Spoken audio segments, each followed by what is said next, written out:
नारायणं नमस्कृत्य नरं चैव नरोत्तमं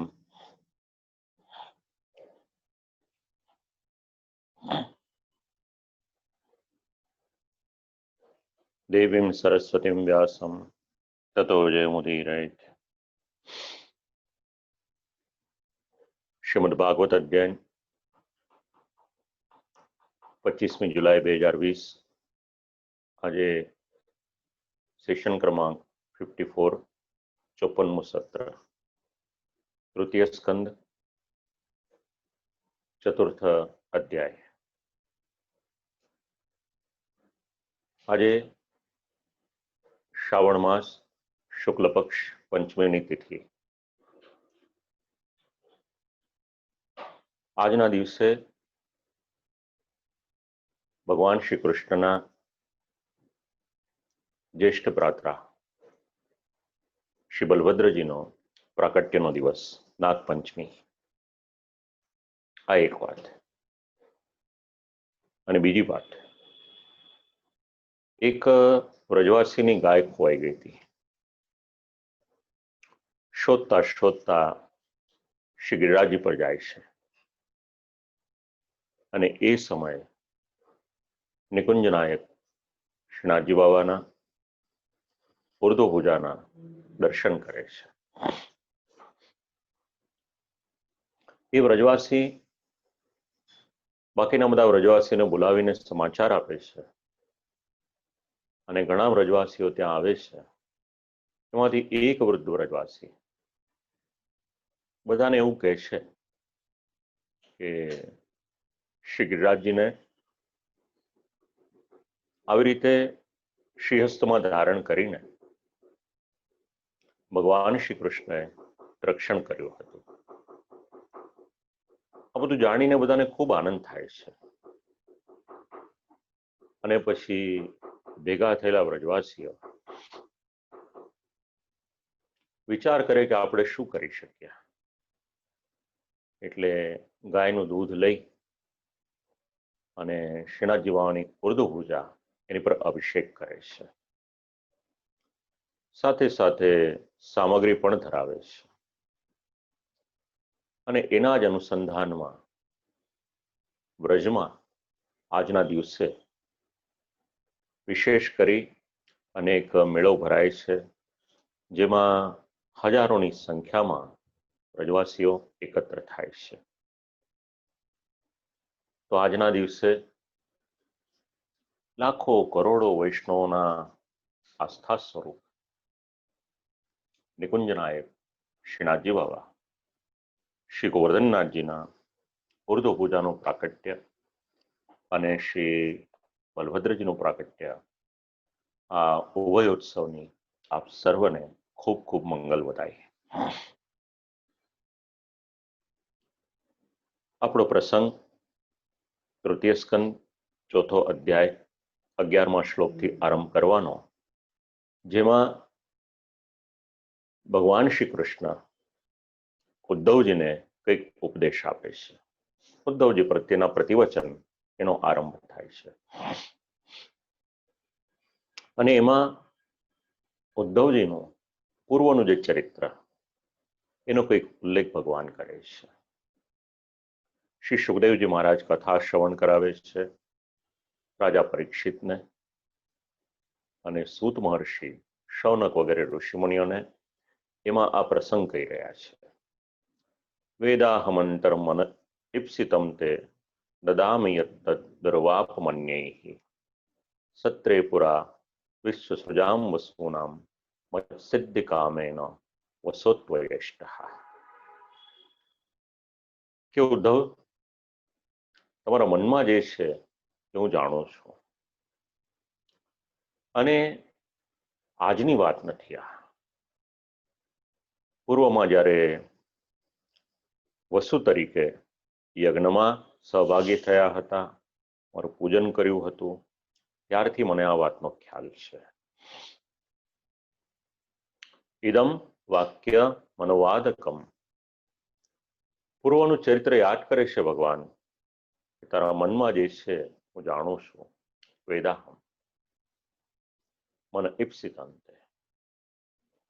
ભગવાનને માટે આપણે નામ બોલીએ છીએ અંતર્યામી. આવા કોઈક શ્લોકમાં ભગવાન જ્યારે આજ્ઞા કરે ત્યારે ભગવાનનું અંતર્યામીપણું કેવું છે એ આપણને જાણવા મળે છે. અને ભગવાને કહ્યું કે પૂર્વમાં તમે જે ઈચ્છ્યું હતું એ ફલ આપવાને માટે મેં આશ્વાસન પણ આપ્યું હતું. તો શું ઈચ્છા કરી હતી? તમારી જે કામના તમે ભૂલી ગયા હતા. ભગવાન કહે છે જીવ હોય કે દેવ યોનિમાં હોય એ ભૂલી જાય, પણ ભગવાન ક્યારે પણ ભૂલતા નથી. સંકલ્પ કેવો કરવાનો આ શ્લોક સમજાવે છે. સત્રે પુરા એટલે પૂર્વકાલના યજ્ઞમાં તમે મારી કામના કરી હતી. એક સમય હતો વિશ્વની રચના પહેલા 1000 વર્ષનું સત્ર, એમાં બધા વસુઓ બેઠા હતા. 1000 વર્ષના સત્રનું અનુસંધાન મહાત્મ્યમાં પણ મળે છે. શ્રીમદ ભાગવતમાં અહીંયા ભગવાન પણ આજ્ઞા કરે છે. તો બધા વસુઓ બિરાજમાન હતા અને એ વસુઓમાં એમની વચ્ચે ઉદ્ધવજી પણ હતા. તો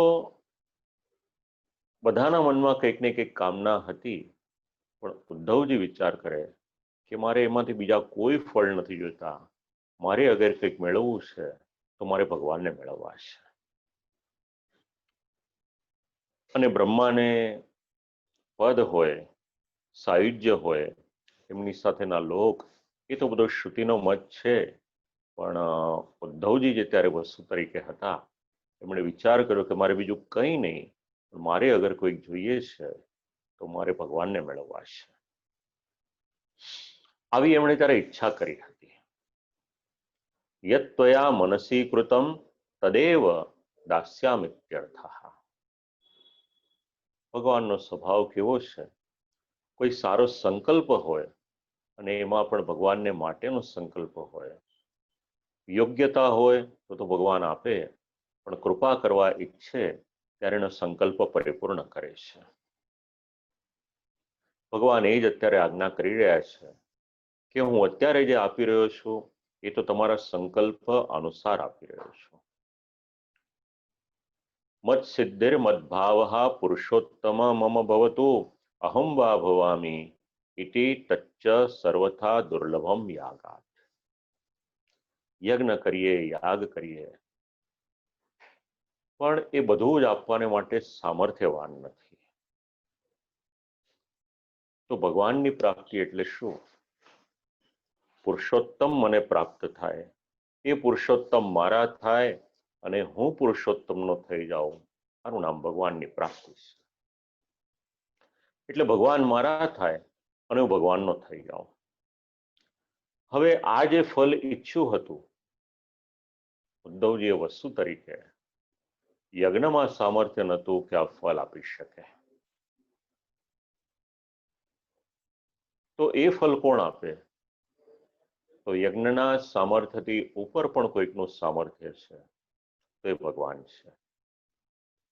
યજ્ઞમાં તો એક નિયત ફલ મળે, જે શાસ્ત્રએ ઉલ્લેખ કર્યો છે. કોઈકને ઈચ્છા હોય કે મારે પાપથી શુદ્ધ થવું છે, સ્વર્ગની પ્રાપ્તિ કરવી છે, આવા જે ફલો છે એ બધા યજ્ઞથી મળે છે. પણ ભગવાનની પ્રાપ્તિ કઈ રીતે થાય? તો એ તો ભગવાન કૃપા કરે ત્યારે થાય. યજ્ઞમાં નિયત ફલ એટલે નિશ્ચિત કરેલું ફલ મળે છે, પણ ભગવાન પૂર્ણ રીતે મળી શકે એવી આપવાનું સામર્થ્ય યજ્ઞમાં નથી. અને એટલા જ માટે ભગવાને અનુગ્રહ કરતા ઉદ્ધવજીની પર યાદવ કુલમાં એમને જન્મ આપ્યો છે. ઉદ્ધવજી કોઈ સામાન્ય વ્યક્તિ માત્ર નથી. વારે તહેવારે ભગવાન જેમની સલાહ લેતા હોય અને ભગવાને જેમને વિશેષ સ્થાન આપ્યું હોય, એ કોઈ પ્રાકૃત મનુષ્ય ન હોય. સિમ્પલ લોજિક છે, આમાં કંઈ વધારે વિચારવાની જરૂર નથી. તો તો આવો દિવ્ય જેમનો પૂર્વજન્મ હતો, યાદવ કુલમાં ઉદ્ધવજી તરીકે આવ્યા હતા. અને સેવાનો પુરુષોત્તમની પ્રાપ્તિરૂપ જે ફલ છે, સેવાનું ફલ શું? ભગવાનની પ્રાપ્તિ. એ ફલ બદ્રિકાશ્રમમાં પ્રાપ્ત થાય એવો ઉપાય એ ભગવાને કહ્યો. આ તો ભગવાનની કૃપાનું પરિણામ એમના સંકલ્પ રૂપે યજ્ઞ કર્યો હતો, એનું ફલ આપવાનું તો હજી બાકી છે. આ ભગવાનનો સ્વભાવ છે. જીવનો સ્વભાવ કેવો? કોઈને કંઈક નાનું ફલ આપવાનું હોય અને પછી મોટું ફલ આપવાનું થાય તો જીવ એવું વિચારે છે, આમને તો આપી દીધું ને, હવે પેલું નહીં કરીએ તો ચાલશે. પણ ભગવાનનો હિસાબ કિતાબ એકદમ ચોખ્ખો છે. એમાં કોઈ વાંધા વચકા કાઢી શકે એવું છે નહીં. ભગવાને કહ્યું કે આ તો તમારા સંકલ્પનું ફળ આપવું, યજ્ઞનું ફળ તો હજી આપવાનું બાકી છે તમને. આટલું ધ્યાન રાખે છે ભગવાન. એ તો હવે આપીશ. ફલને માટે જ તમે યજ્ઞ કર્યો હતો, બધાએ ભેગા થઈને યજન કર્યું હતું મારું, એટલે એ ફળ હવે મળશે.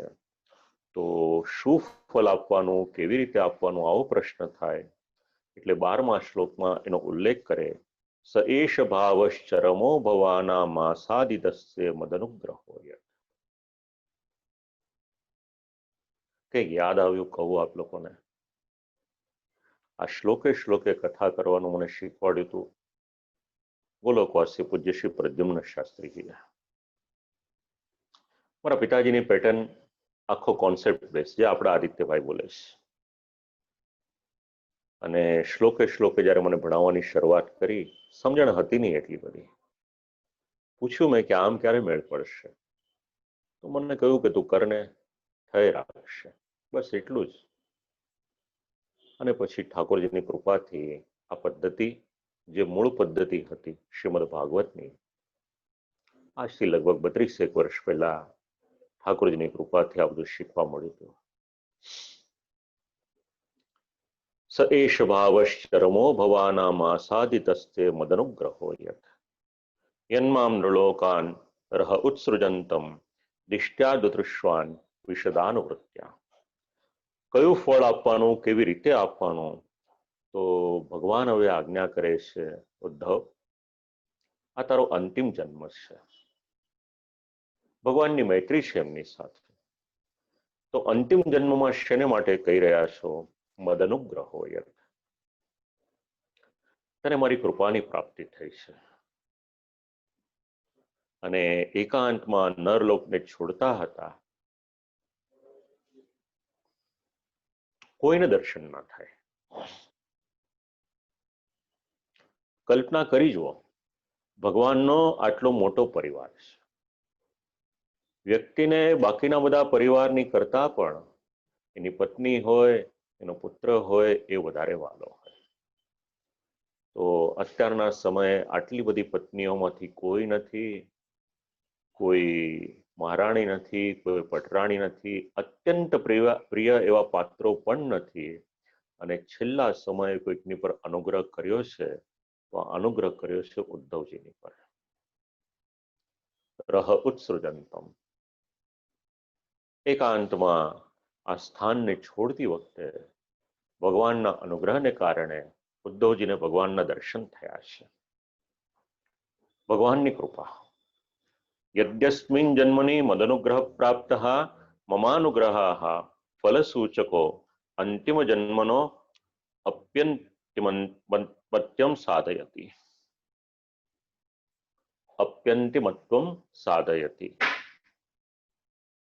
એવમંતિમે જન્મની અનુગ્રહો જાત ઇતિ ફલમાવશ્યકમ. ભગવાન ઈચ્છા કરે ત્યારે ખૂબ સુંદર એક શબ્દ છે આ શ્લોકમાં, એનું નામ છે અનુગ્રહ. જીવનમાં મેળવવાનું તો આપણે ઘણો બધો પ્રયત્ન કરીએ છીએ, મેળવીએ છીએ, પ્રભુની કૃપાથી મળે છે. પણ વાસ્તવિકતામાં કંઈક મેળવવા જેવું હોય તો એ ભગવાનનો અનુગ્રહ છે. અને જે જીવને મદનુગ્રહ હોય, ભગવાનનો કૃપા, ભગવાનનો અનુગ્રહ, ભગવાનની પુષ્ટિની પ્રાપ્તિ થઈ જાય, એને પછી બીજું મેળવવાનું રહે શું? તો એ પ્રશ્ન એક થાય કે આ અનુગ્રહ મળે કઈ રીતે? શું આપણે પ્રયત્ન કરીએ તો મળે? તો શ્રી મહાપ્રભુજી સમજાવે છે, ન યોગ્યતા માત્ર, પ્રયત્ન કરવો એ તો આપણું કર્તવ્ય છે, પણ અનુગ્રહ એ કેવળ યોગ્યતાથી મળે એવું જરૂરી નથી. એનો કોઈ એવો નિયમ નથી કે ગમે એટલી યોગ્યતા હોય તો પણ અનુગ્રહ થાય જ, એવું કંઈ નથી. કિંતુ ફલમુખમેવ તજ્જાત મિત્યાહ. તો કૃપા એ જ ફલરૂપ, અને એ જ્યારે ભગવાન ઈચ્છે છે ત્યારે કરે છે. કયા સ્વરૂપે કઈ રીતે કૃપા કોની પર થાય છે આપણે વિચારી નથી શકતા કે કઈ રીતની કૃપા થાય, પણ જ્યારે ભગવાન ઈચ્છે છે ત્યારે ભગવાન પોતાનો અનુગ્રહ, કૃપા, એની વૃષ્ટિ એ જીવની ઉપર કરે છે. તો કંઈક સંકલ્પ કરવો હોય જીવનમાં, તો ઉદ્ધવજી શીખવાડે છે કે ભગવાનને મેળવવાનો સંકલ્પ કરો, અને એવો સંકલ્પ કરીશું અને જો ભગવાન કૃપા કરશે તો આપણો પણ બેડો પાર થઈ જશે. યન્મામ નૃલોકાન રહ ઉત્સૃજંતમિતિ. હવે ભગવાનના દર્શન, તો અંતિમ સમય દર્શન ભગવાન જ્યારે આપી રહ્યા છે એના માટે શ્રી આચાર્ય ચરણ સુબોધિનીજીમાં આજ્ઞા કરે છે, એતચ્ચ દર્શનમ નિર્મલયા સેવયા જાતમ. આપણે આપણા ઘરમાં શ્રી ઠાકોરજીની સેવા કરીએ છીએ. એક સિદ્ધાંત યાદ રાખજો, જેટલું સામર્થ્ય નંદાલયમાં, મંદિરમાં અને હવેલીમાં બિરાજમાન શ્રી ઠાકોરજીમાં છે, એટલું જ સામર્થ્ય આપણા ઘરમાં બિરાજમાન શ્રી ઠાકોરજીમાં પણ છે. સામર્થ્ય એક સમાન છે, આપણો ભાવ ક્યાં કેટલો છે એ પ્રશ્ન છે. તો ઉદ્ધવજીએ આજીવન ભગવત સેવા કરી હશે, તો એતચ્ચ દર્શનમ નિર્મલયા સેવયા જાતમ. આમ તો ખડે પગે પ્રભુની સાથે રહ્યા, પડ્યો બોલ ઝીલ્યા, એ સેવા તો ખરી જ, પણ પોતાના ઘરે પણ કદાચ સેવા કરી હશે, જે બાલ્યાવસ્થાની આદત હતી ત્યારથી. અને અતઃ સસાધનત્વાત તતસ્થિરમ, અને સેવા કરી એટલે અંતિમ જન્મમાં તમને મારા દર્શન થયા છે. એટલે જેને ભગવાનના દર્શન થઈ જાય એનો પછી જન્મ મરણનો ફેરો એ પણ પૂરો થઈ જાય, એ પણ સમજાય છે. અને સેવાને લીધે સ્થિરતાની પ્રાપ્તિ થઈ છે. હવે આના જ્ઞાનથી ભગવાન એવી આજ્ઞા કરે છે કે મારા સમાન ગુણવાળો થઈશ, જગત કરીશ. હવે શ્રીમદ ભાગવતનું અનુસંધાન કે સર્વપ્રથમ શ્રીમદ ભાગવત ક્યારે કહ્યું હતું? પુરામયા પ્રોક્તમજાય નાભ્યે પદ્મે નિષન્નાય મમાદિ સર્ગે જ્ઞાનમ પરમ મન મહિમાવભાસમ યત સૂર્યો ભાગવતમ વદંતી. જેને ઉત્તમ પુરુષો, સૂર્યો ભાગવત કહે છે, એ ભાગવત ક્યાંથી આવ્યું? એ ભાગવત ભગવાને કહ્યું હતું. જેવી રીતે જ્યારે શ્રીમદ ભાગવતનો આપણે આરંભ કર્યો આ સત્રનો માર્ચ મહિનામાં, ત્યારે સર્વપ્રથમ 3 શબ્દ 4 શબ્દ આપણે વિચાર્યા હતા, શ્રીમદ ભાગવત મહાપુરાણમ. અને ત્યાં આગળ ભાગવત શબ્દની બધી વ્યાખ્યાઓ સમજાવી હતી. ભગવાને જે કહ્યું એનું નામ ભાગવત. બસ એનું અનુસંધાન આવા શ્લોકોમાં આપણને મળશે. બધું જ યાદ ન રહે, સમજી શકાય એવી વાત છે. મને કહો તો મને પણ યાદ ન રહે, અને એટલા જ માટે આપણે ત્યાં શબ્દ છે સ્વાધ્યાય. એક વખત વાંચ્યું હોય, સાંભળ્યું હોય, પુનઃ પુનઃ આપણે એની પુનરાવૃત્તિ કરતા રહીએ, તો પુનરાવૃત્તિ કરતા રહીએ એમ એમ એ બધું જ્ઞાન છે એ હૃદયારૂઢ થાય. તો પ્રથમ સૃષ્ટિ વખતે જ્યારે ભગવાનની નાભીમાંથી બ્રહ્માજી ઉત્પન્ન થયા એનું અનુસંધાન ભગવાન અહીંયા આગળ સમજાવે છે ઉદ્ધવજી. એતદ વક્ષ્યમાણં જ્ઞાનમ મમ નાભ્યે પદ્મે નિષન્નાય અજાય. જ્યારે નાભીમાંથી કમળ ને એમાંથી બ્રહ્માજીની ઉત્પત્તિ થઈ ત્યારે કયો સમય હતો? એટલે કહ્યું આદિ સર્ગે પ્રોક્તમ. આદિ સર્ગ, તો આદિનો અર્થ થાય છે સર્વપ્રથમ સર્ગ. એટલે જ્યારથી સૃષ્ટિની રચના કરવાનું ભગવાને વિચાર્યું સર્વપ્રથમ, ત્યારથી શ્રીમદ ભાગવતનું અસ્તિત્વ એવું વિચારીએ આપણે તો આ આદિપદે આદિ સર્ગે પ્રોક્તમ એનું અનુસંધાન એવું કરવું હોય તો કરી શકાય. અને અહીંયા તત્ર હિ સર્વે કૃતયુગે બ્રહ્મવિદો બ્રહ્મરૂપા. કારણ કે તે સમયે કૃતયુગમાં સત્યયુગમાં બધા બ્રહ્મ જાણનાર બ્રહ્મરૂપ હતા. અને મત શિક્ષયા બ્રહ્મા પુરુષોત્તમ રૂપાન કૃતવાન. ભગવાને આજ્ઞા આપી હતી એ પ્રમાણે બ્રહ્માજી આગળનો ક્રમ એમાં પ્રવૃત્ત થયા હતા. પુરુષોત્તમ રૂપાન કૃતવાન. નાભૌ ભવમ નાભ્યમ. નાભ પદના અર્થમાં જે નાભીમાંથી ઉત્પન્ન થયા અને અજ પદથી બ્રહ્મા, એટલે બ્રહ્માજી કોઈ યોનિ દ્વારા ઉત્પન્ન નથી થયા, પણ બ્રહ્માજી અજનાભ. નાભો ભવમ નાભ્યમ અજ ઇતિ યોનિ દ્વારા ન જાત ઇતિ. તો હવે ભાગવતનું જ્ઞાન, નાભ અને અજ શબ્દ સમજાવ્યા. એની પછી આ જ શ્લોકની કારિકાઓ એમાં શ્રીમદ ભાગવતનું જ્ઞાન એનું નિરૂપણ કરે છે. જ્ઞાનમ અધ્યાત્મ રૂપમપી ભવતી. તો આ જ્ઞાન કેવું છે?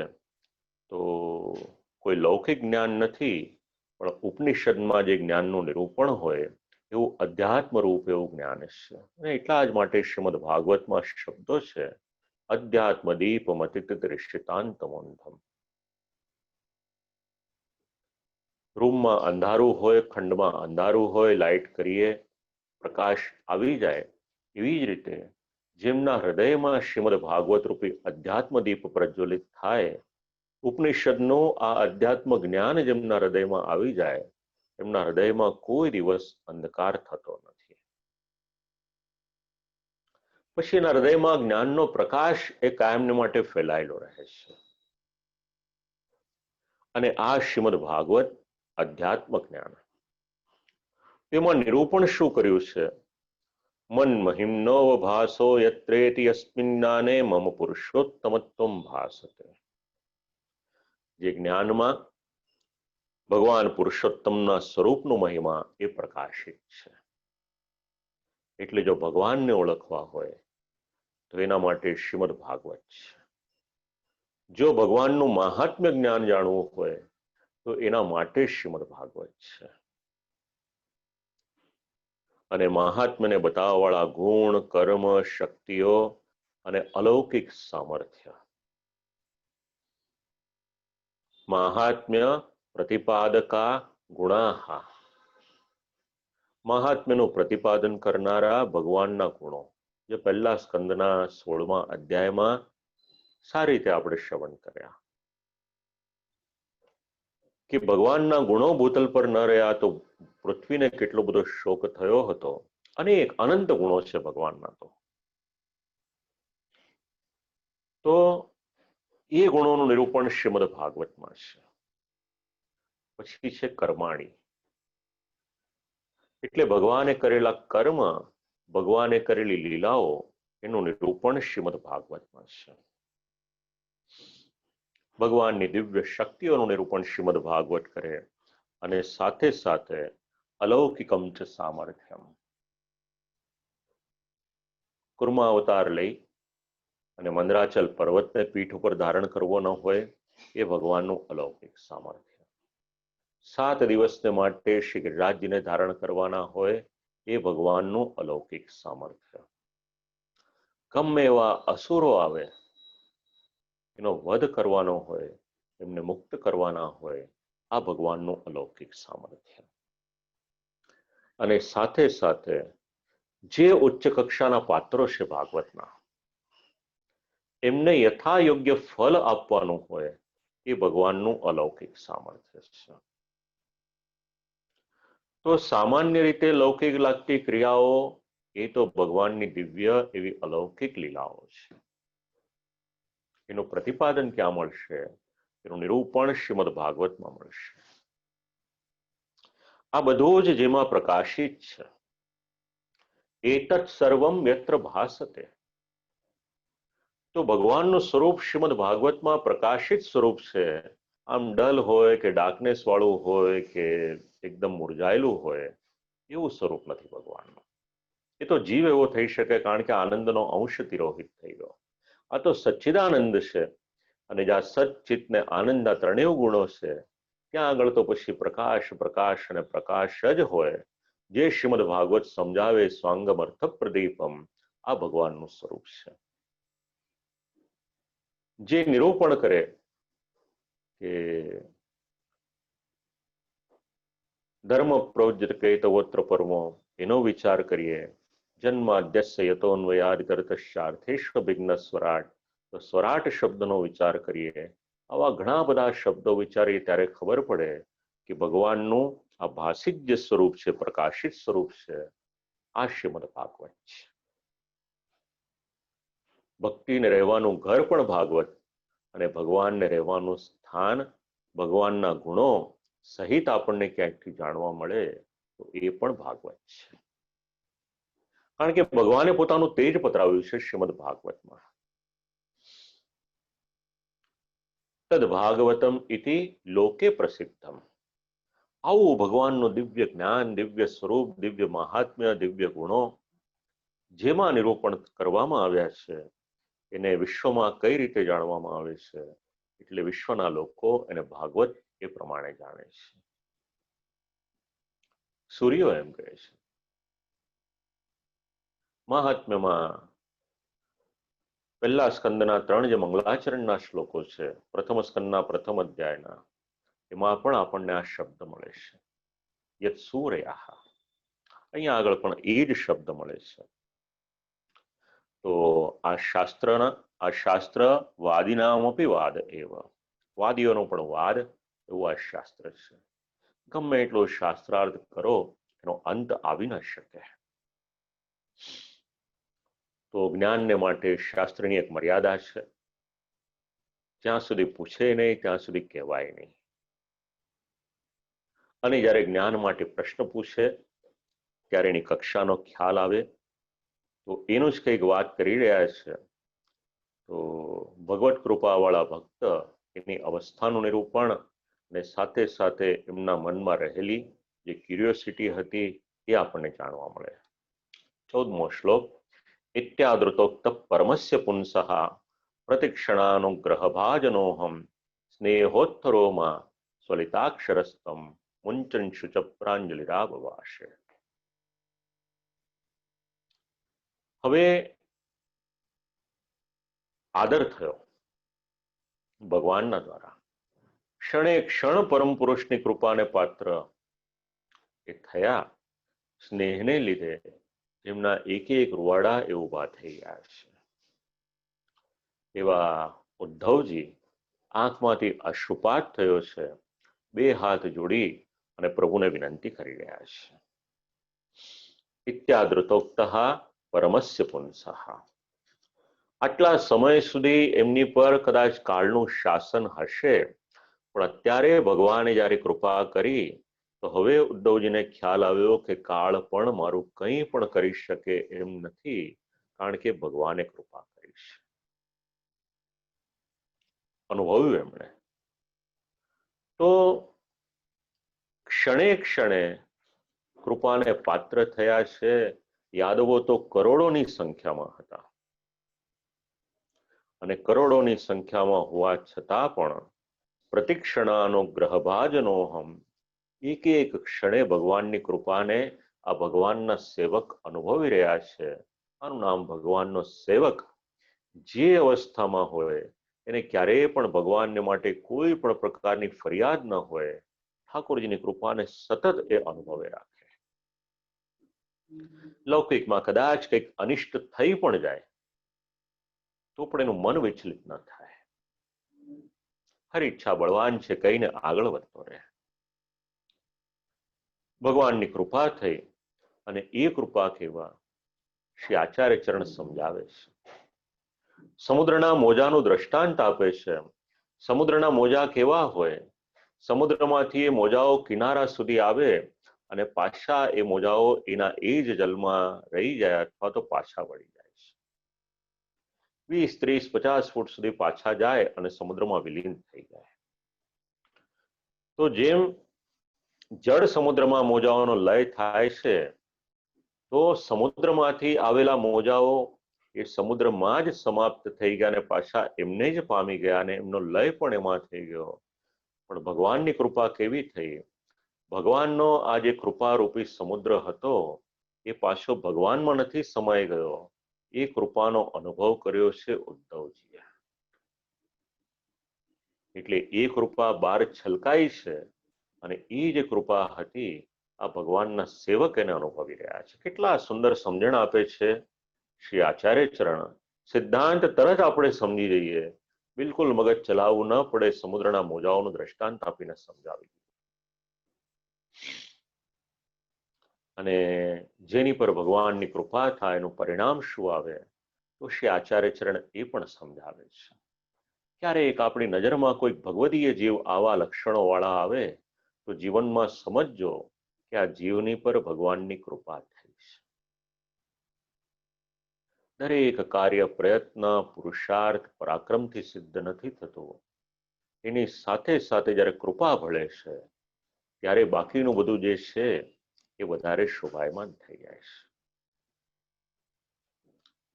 તો જેની પર કૃપા થઈ, અહીંયા મૂળમાં શબ્દ છે સ્નેહોત્તરોમાં. સ્નેહોત્તરોમાં એટલે શું? એના સ્નેહના લીધે એમના રૂવાડા ઉભા થઈ ગયા. અંતર ભક્તિરસ પૂર્ણ તદા સ્નેહોત્થિતાની સર્વાણ્યેવા રોમાન્ય વયવશાહ સર્વત્રેવાંગે લોમશો દેવતાઃ સંતિ તે ભગવતી સંતુષ્ટે સર્વે સંતુષ્ટા એવોત્થિતાઃ તત્રાપી સ્નેહેન મહદસ્ય સુખમ કર્તવ્યમ ઇતિ. આ શ્રી આચાર્ય ચરણ સમજણ આપે છે. અંતર્ભક્તિરસ પૂર્ણ, ભગવાનની કૃપા જેની પર થાય છે. ખૂબ મહત્વના શબ્દો છે. એના હૃદયમાં ભક્તિરસ એ પરિપૂર્ણ રીતે વ્યાપ્ત થઈ જાય છે. ઘણો પ્રયત્ન કરીએ તો પણ આવો ઉત્તમ રસ એ મળી શકે કે કેમ એ પ્રશ્ન છે.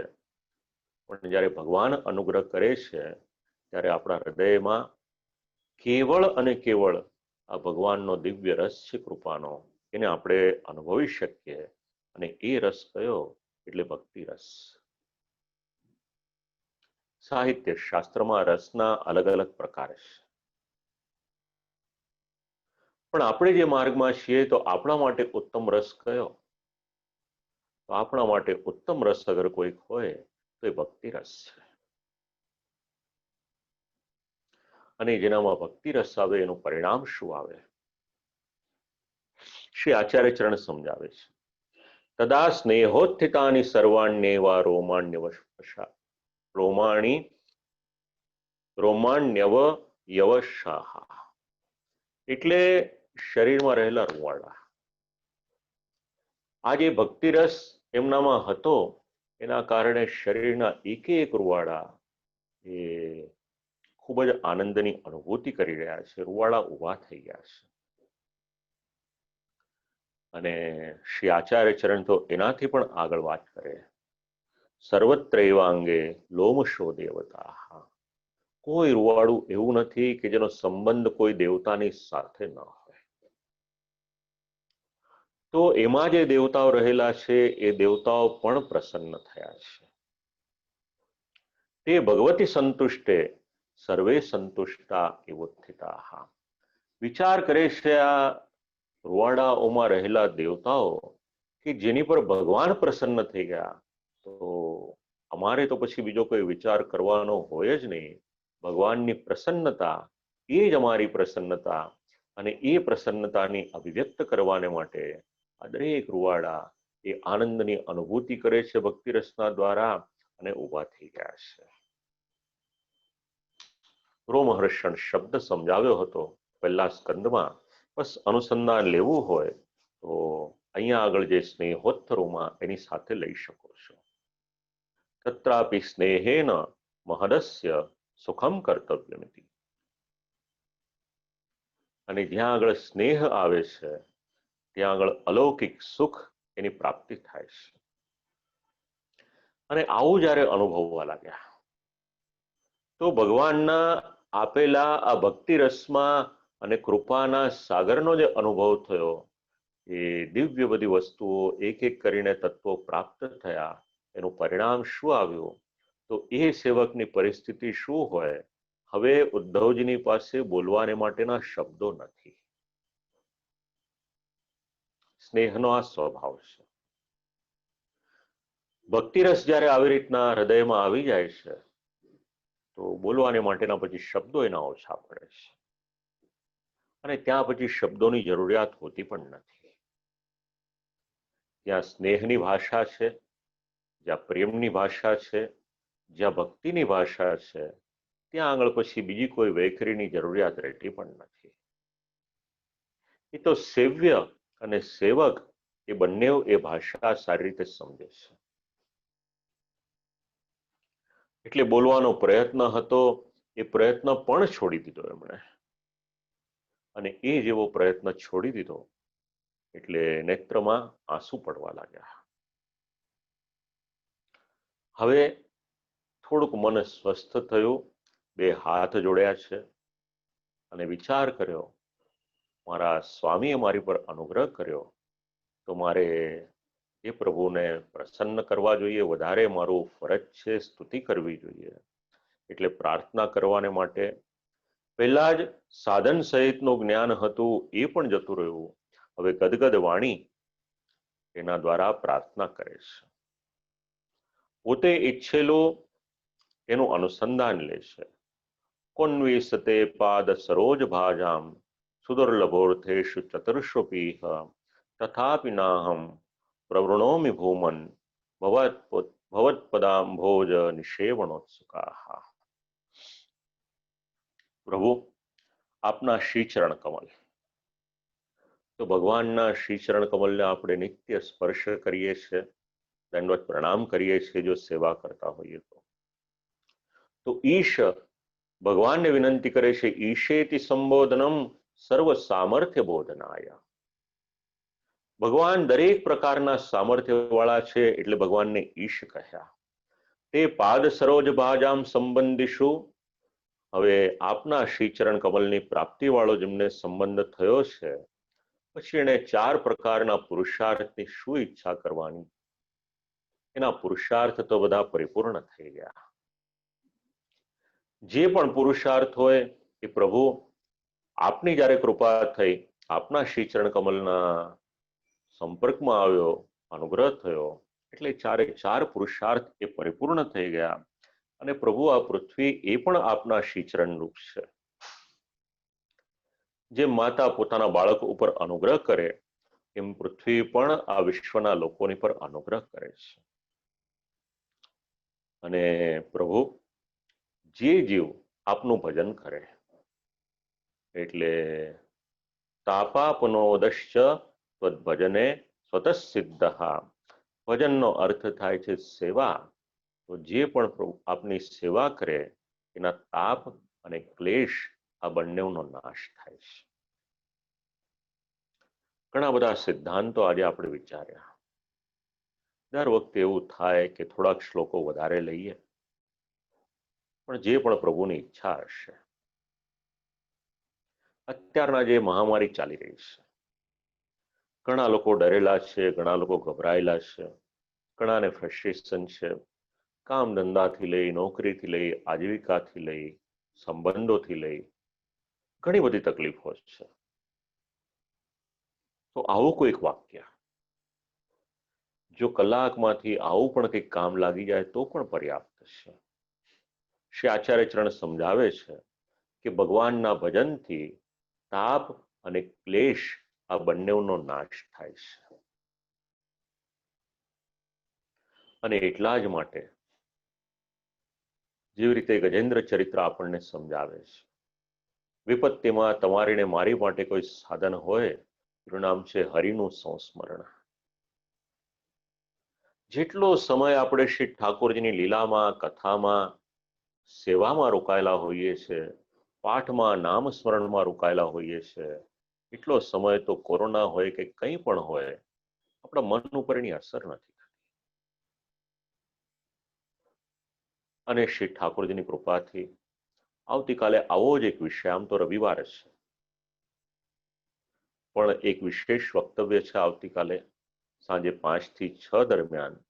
એનું નામ છે કોવિદમાં ગોવિંદ. શાસ્ત્ર આપણને કઈ રીતે આધાર આપે છે આ સમયમાં જીવવાને માટે. ઠાકોરજીની કૃપાથી લગભગ 2 મહિના પહેલા અમેરિકાના એક સંસ્થા દ્વારા નિમંત્રણ હતું ત્યારે આ વિષય પર બોલવાનું થયું હતું. પાછું આવતીકાલે બીજી કોઈક સંસ્થાએ નિમંત્રણ આપ્યું છે, પણ સાથે સાથે આપ લોકો પણ એ શ્રવણ કરી શકો છો. શક્ય હોય ત્યાં સુધી યુટ્યુબની ચેનલ ઉપર કાલનો દિવસ, ન હોય તો ઝૂમ તો કદાચ આદિત્યભાઈ શરૂ કરશે જ કરશે. તો કાલે 5 થી 6 રવિવાર હોવા છતાં પણ આ એક વિશેષ લાભ પ્રાપ્ત થશે.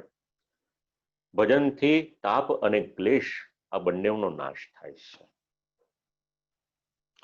તો આ લોકમાં તીર્થના સ્થાનમાં રહેવાથી મુક્તિ થવાનું પ્રસિદ્ધ છે ઇત્યાદિ સમજણ શ્રી આચાર્ય ચરણ આ શ્લોકના અનુસંધાનમાં આપે છે. હવે ભગવાનના સેવકનો સ્વભાવ કેવો? અતોહમ ભવત્પદાંભોજ નિષેવણોત્સુક એવ. ભગવાનનો જે ભક્ત હોય એ બીજું કંઈ નહીં છે. આ કારિકા સમજાવે છે ભગવાનના શ્રી ચરણ કમલની સેવાનો અભિલાષી એવો ભગવાનનો સેવક છે. સેવક એટલે કેવળ બ્રહ્મ સંબંધ લઈ લીધો અને પછી ભગવાનને યાદ ન કરે એવો નહીં. કૃપા કોની પર થાય છે એ તો ભગવાન નક્કી કરે છે, છતાં પણ જે જીવ પોતાના જીવનમાં કંઈક પણ તો પ્રયત્ન કરે, ભગવાનની સાથે સંબંધ તો રાખે. તો સેવક થયા તો તમારો ને મારો ધર્મ શું? તો પુષ્ટિ માર્ગની આ કારિકાઓ શ્રી આચાર્ય ચરણની સુબોધિનીજીની કેટલા સુંદર એક એક રત્નો આપે છે શ્રી આચાર્ય ચરણ આપણને. પુષ્ટિ માર્ગીય જીવન કઈ રીતે જીવવાનો એનો દ્રષ્ટિકોણ આપણને મળે છે તો આ ગ્રંથોમાંથી મળે છે. અને એટલા જ માટે આજ્ઞા કરી કે જેણે સુબોધિનીજીના દર્શન નથી કર્યા એ વૈષ્ણવનો જીવન વ્યર્થ ગયો. ન ચ દ્રષ્ટા સુબોધિની. તત્પશ્ચાત વિનંતી કરી કે પ્રભુ આપ મને બ્રહ્માજીનું પદ આપો તો એ લઈને પણ હું શું કરીશ. અને એની પછી સાંપ્રત સમયમાં ઘણા લોકોને ભગવાનની લીલામાં અને ચરિત્રમાં સંશય હોય છે, એના માટેનું કંઈક નિરૂપણ આ 16મો શ્લોક કરે છે. કર્માણ્યની હસ્ય ભવો ભવસ્ય તે દુર્ગાશ્રયો થારી ભયાત પલાયનમ કાલાત્મનો યત પ્રમદાયુતાશ્રયા સ્વાત્મન્નતે ખિદ્યતિર્વિદામી. પ્રભુ આપનામાં તો કોઈ પણ પ્રકારની સ્પૃહા ઈચ્છા છે નહીં. જન્મ રહિતનો જન્મ થાય એ પણ આશ્ચર્યકારક છે. અને એમાં પણ કિલ્લા રૂપી દ્વારિકામાં આપ આશ્રય લો એ પણ આશ્ચર્યકારક છે. શત્રુના ભયથી આપ પલાયન લીલા કરો એ પણ આશ્ચર્યકારક છે. અને હજારો સ્ત્રીઓનો આશ્રય કરો, આવું બધું જ્યારે બુદ્ધિશાળી પુરુષો જુએ છે, ખિદ્યતિ ધીર્વિદામી. ઇન્ટેલેક્ચ્યુઅલ પીપલ જે શ્રદ્ધાની કરતા કેવળ પોતાનું લોજિક વધારે ચલાવે છે એમના પ્રશ્નનો જવાબ આ શ્લોકમાં છે. ભગવાને મનુષ્ય દેહ ધારણ કર્યો એટલે જે લોકો ભગવાનને કેવળ એક મહામાનવ માને છે, ઐતિહાસિક પુરુષ માને છે, આજની ભાષામાં સુપરમેન જેવું જે પણ કંઈક માનતા હોય, ચમત્કારી પુરુષ માને છે, એમના માટે આ શ્લોક ઉપયોગી છે.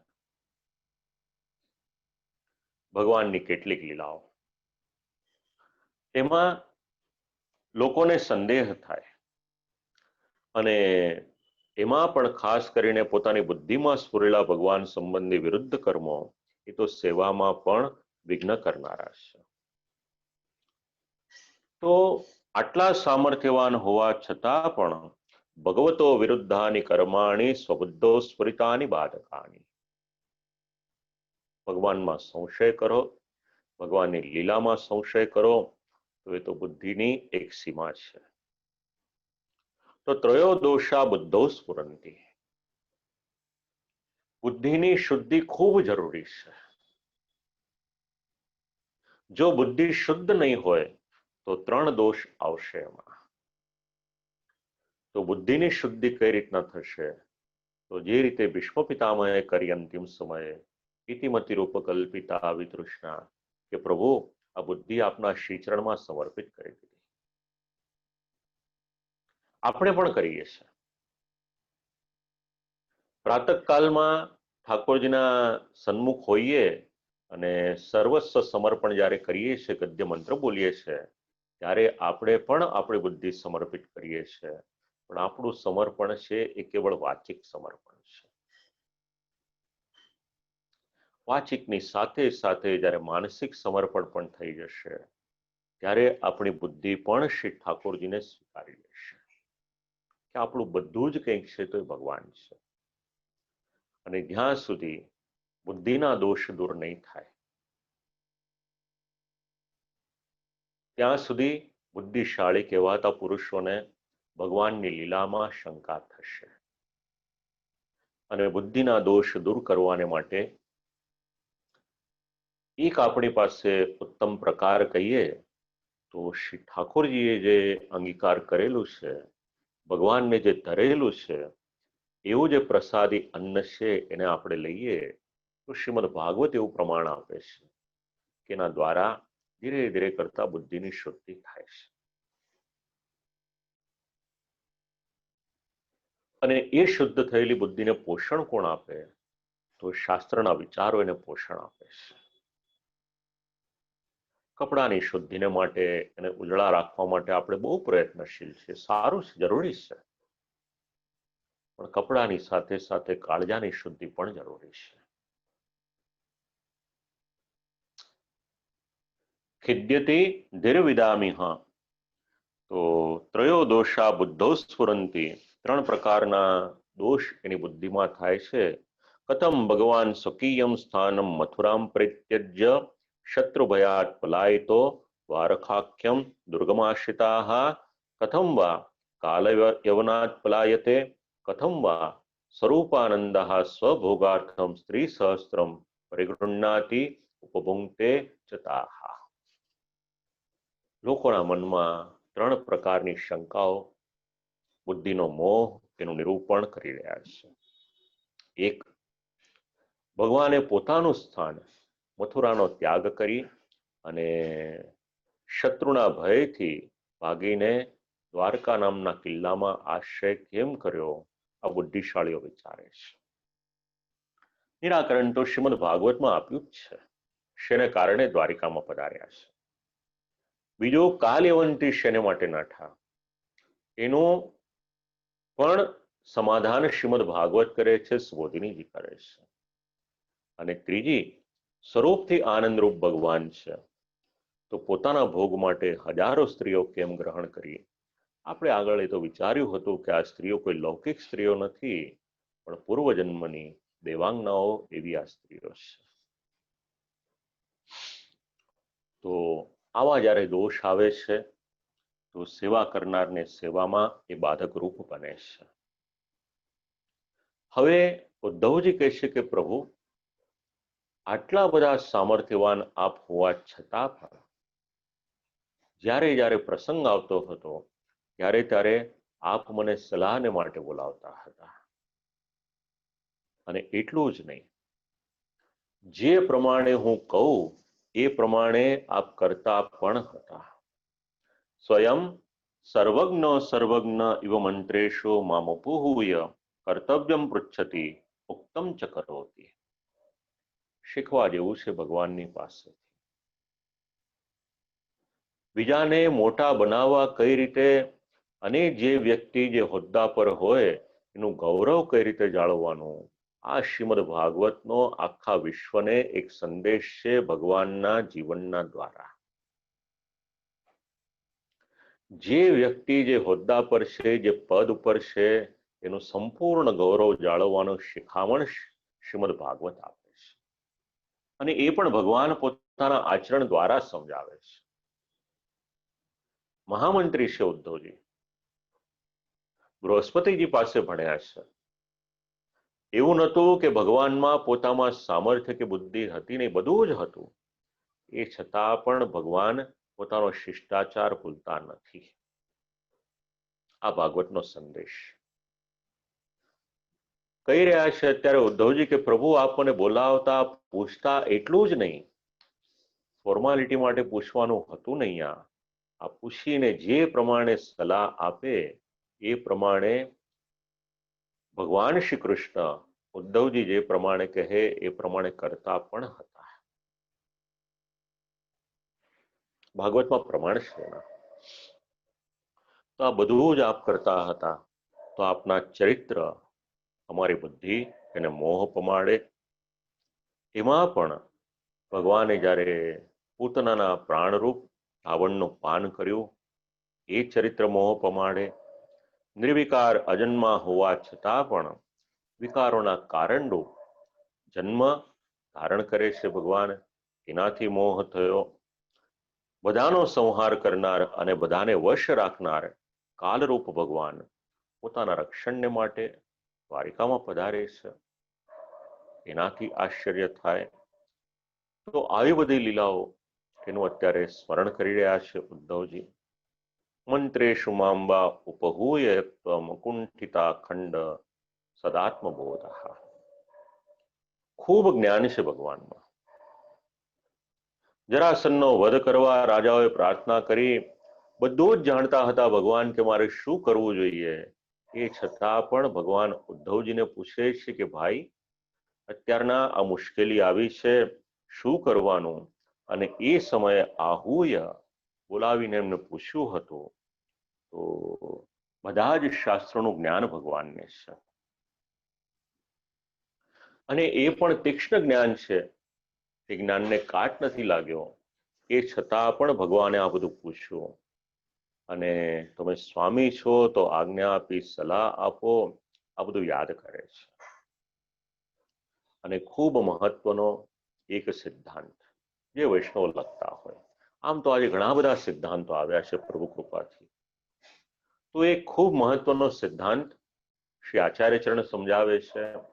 આ બધા સંશયના અનુસંધાનમાં દેવચરિત્રમ મનુષ્ય બુદ્ધ્યા નિર્ધારણા શક્યમિતિ સૂચનાત. કાળજે કોતરી રાખવા જેવી વાત છે. ભગવાનના જે દિવ્ય ચરિત્રો છે એ દિવ્ય ચરિત્રોને કોઈ મનુષ્ય કેવળ અને કેવળ પોતાની બુદ્ધિથી એનો નિર્ધાર કરવા જાય, એનો નિર્ણય કરવા જાય, એને મૂલવવા જાય તો મનુષ્યની બુદ્ધિમાં એટલું સામર્થ્ય નથી કે ભગવાનના આ ચરિત્રનો નિર્ધાર કરી શકે.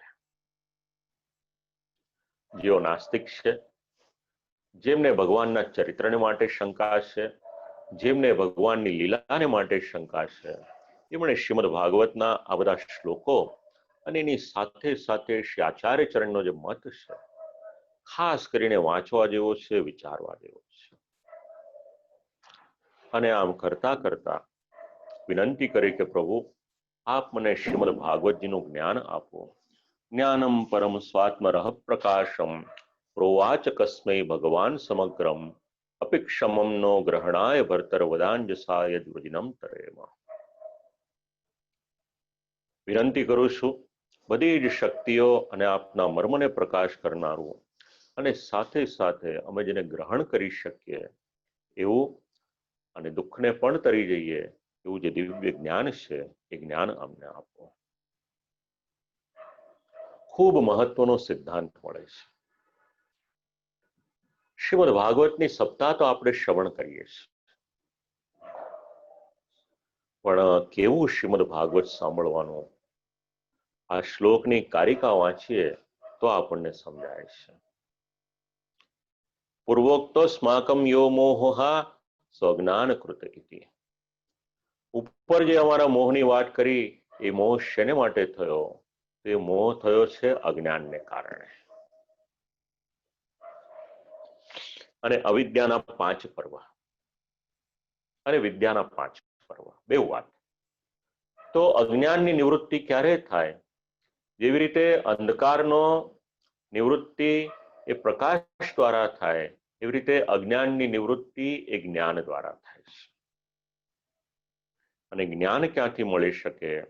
જ્ઞાને નૈવ તન્નિવર્તતે અતો જ્ઞાનેક પ્રતિપાદ્યે તાદૃશમ ભાગવતમ કથનીયમ. શ્રીમદ ભાગવતની કથા શ્રવણ કરો. શ્રી આચાર્ય ચરણના જે વચન છે એને કાળજે કોતરી રાખજો. કેવું ભાગવત શ્રવણ કરવાનું?